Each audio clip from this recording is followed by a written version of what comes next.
Given out, so he can effectively walk away with still a few points just worth of placements alone. Yeah, 3 points of placement would be good, but he's got to pick up that pace as well. He's got to keep up the pace. Points. And last time we saw him when he got the win, he had 7 floppers. So it's looking like a very different loadout. And again, these are the players you want to watch out for who need something soon. Again, I know Zayt coined it best. Do you have the loadout you need to win this game? No? Then get in. Try and get an elimination. That's exactly what Class does. Identifies that he hit him hard, but it's probably going to take too long to finish that one off. So now he's trying to find it. He's not just resting on what he has. And this is what you need. Takes down Uzi. You need the confidence when you're in first place. You're not holding on to your lead. You're pushing it. You're putting the pressure on those around you to jump up and take over control of this tournament. Make everyone put eyes on you and feel the pressure, and Class is not feeling the pressure here. He is putting it on everyone else with a big elimination, and now look at the loadout difference, Monster. More importantly, he picked up a launch pad there, but it's not going to be enough. Wall's going to walk right through him, underneath, from right underneath his feet, breaks into the box. Names that are still here, though. Booga has high ground, battling it out with Keox. Keox, who has the mythic loadout, though. He does have the shockwave from Kit. You can see it coming into play right there. On the other side, Calc making his way to another endgame as well. I see AJ, Coop still in this game too. This is his opportunity. Only 2 points separates himself from second place to first place. Can Coop do it? He already has an Elan. Continue to inch his way forward, but he's gonna need something big here. He's gonna need the impact elimination to keep him in the game, because he's even running out of medium bullets as well. This is where Coop shines. I said it last game, when things get scrappy and he drops down with that shotgun in hand, you can never count him out. We saw him get, what, Monster, 3 eliminations on less than 10 health after all the siphons. He was hitting shots the millisecond he needed to survive, and that's what I expect him to do here. Coop on the back foot now, has the splash, he's gonna get them off, but what does he do next? How does he find the elimination he needs? There's a lot of players around him right now who be running shambles as well. He's gonna hit the crash pad and try and find something. Where is this player lurking? Where is his elimination that he so sorely needs? He's trying to find them, and there they are. They're behind him. He finds it onto Tabs. Tabs falls here, and Coop gets a little bit of the mats he needs, but no, he only gets 1 extra build out of it left to his name now. But Coop is pushing forward. He's getting towards those big placements, Monster, at 17 players alive. Not only that, though, the zone favored him when he needed it most there, swinging right back in his direction. So there you have it. Coop still in this game. Don't count him out just yet. On the other side, though, Crunchy now down to 7 builds, has to do something massive in the low ground. He's looking for any kind of frag he can find. This could be his big opportunity here to find the impact that he needs. On the high ground, though, Keox is still doing something big, and there you have it, Ozzy. You called it. Coop still making things work with nothing in the inventory down the low ground. Someone's right in front of him. He actually gets the cover. What?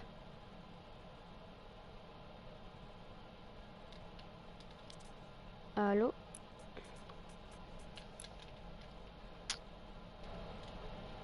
What the fuck? Non, il y a quoi qui a bugué ou... Non.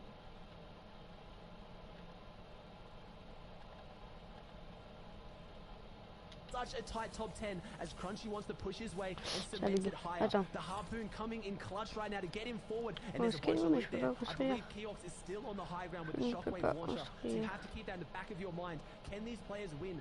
Can they overcome the shockwave launchers? We've seen it be so devastating.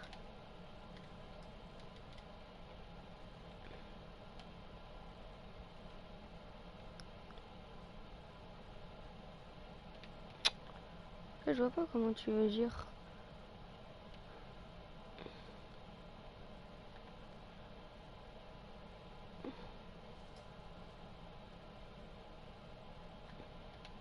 Non, pas lui.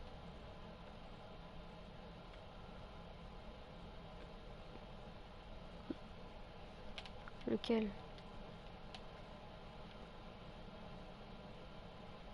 Oh, en fait, je sais ce que tu veux faire. Je sais ce que tu veux faire, mais... Voilà, comme ça. Voilà. C'est bon, là aussi. Oh my gosh. Get back in the storm, and we see 22 points with a 6th elimination win. He got 20 of his 22 points in 1 game, Monster.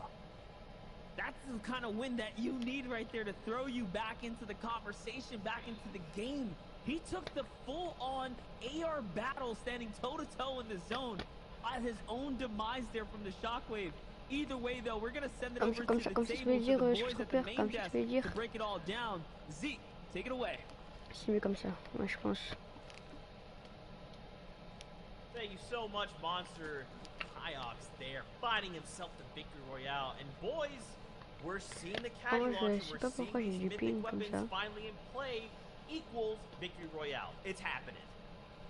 A story is all the time. I mean, we've seen it pretty much every single time throughout the heats and until now. It doesn't matter whether it's the person who started with the caddy launcher, with Kit Shockwave launcher, or not.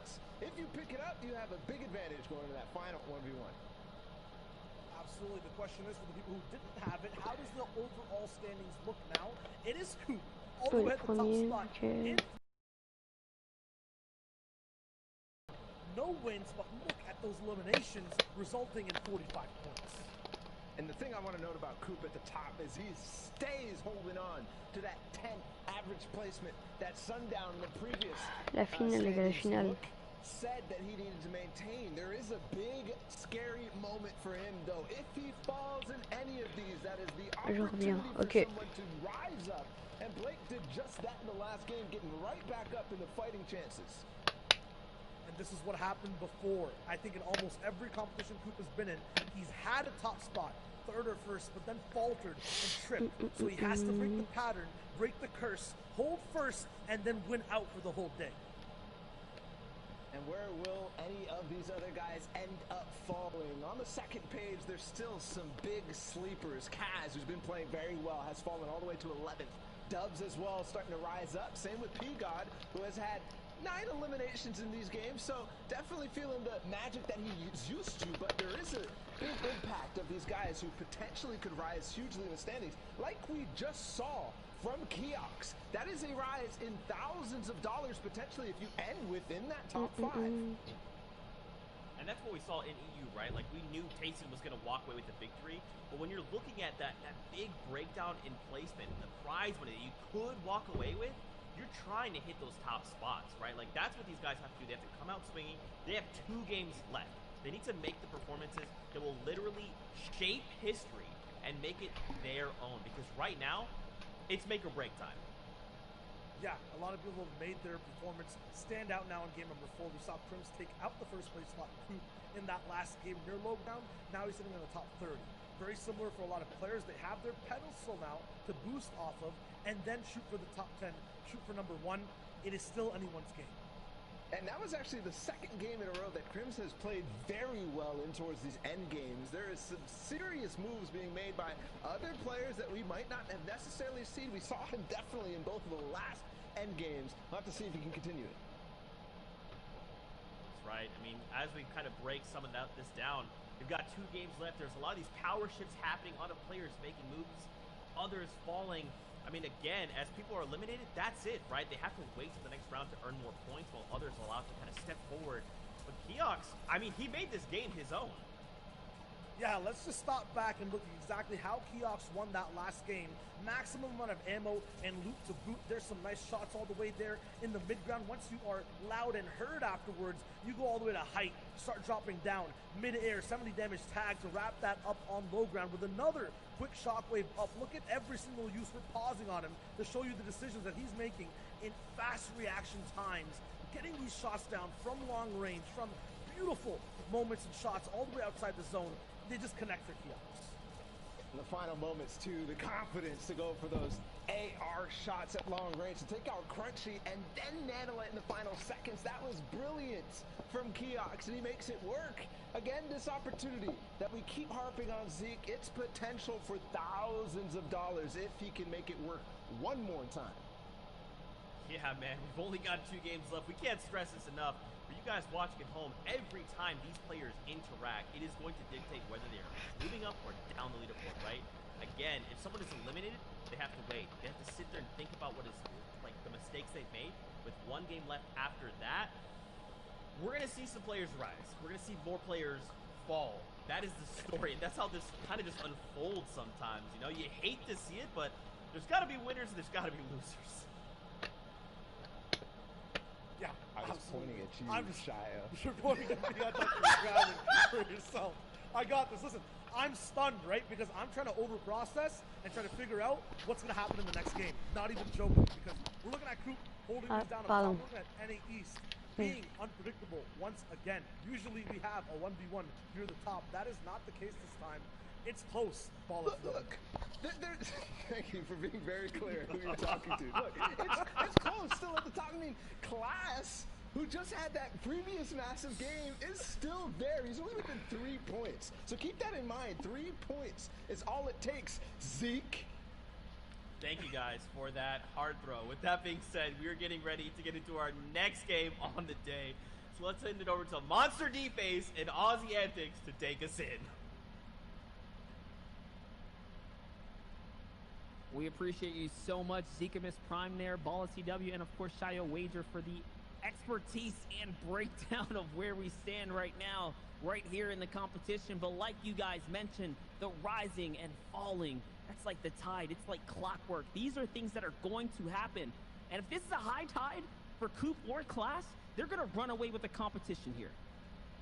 Yeah, high tide, and who's going to run into the drought, though, as well? Some people could have it. We saw it in EU. We saw a player rise up so high in Game 5 and then go down early Game 6 and have to watch it close out. So we get a far southeast zone, which I don't think we've seen too much of. And this is where I'm looking eyes on caddy corners, where they can now take their time with those fights and really dictate who gets those powerful weapons. I'm also looking at players like Stretch and Booger. I talked about it yesterday when Stretch played his heat. He had really struggled games when they went north. As soon as zone started to pull south, he had some huge games. So we could see someone jump up out of nowhere who isn't a nobody.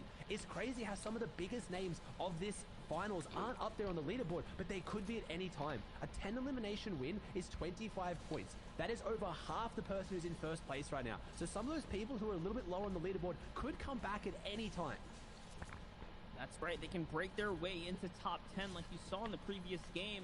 How it just happened like that. A 20-point swing is available to any one of our competitors, especially the veterans that have done it before on the biggest stages.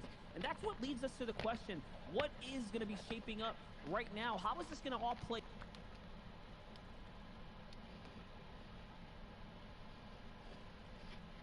That's his potential for those 20-point games. That's his way to get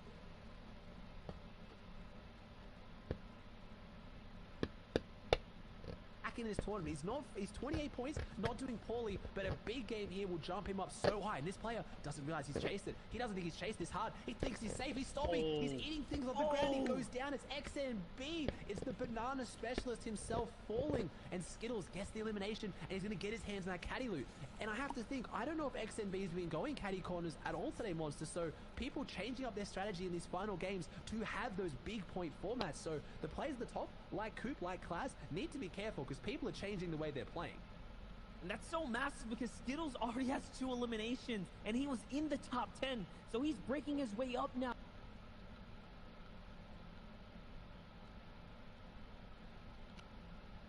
What, les gars?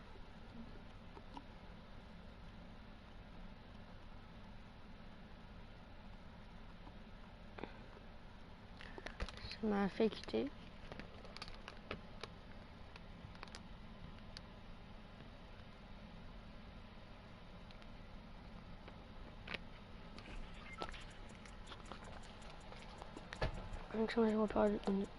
J'ai perdu.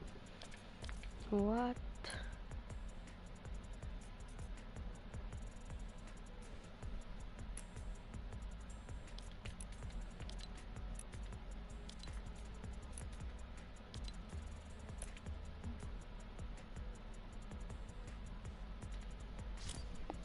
The gun, see? What?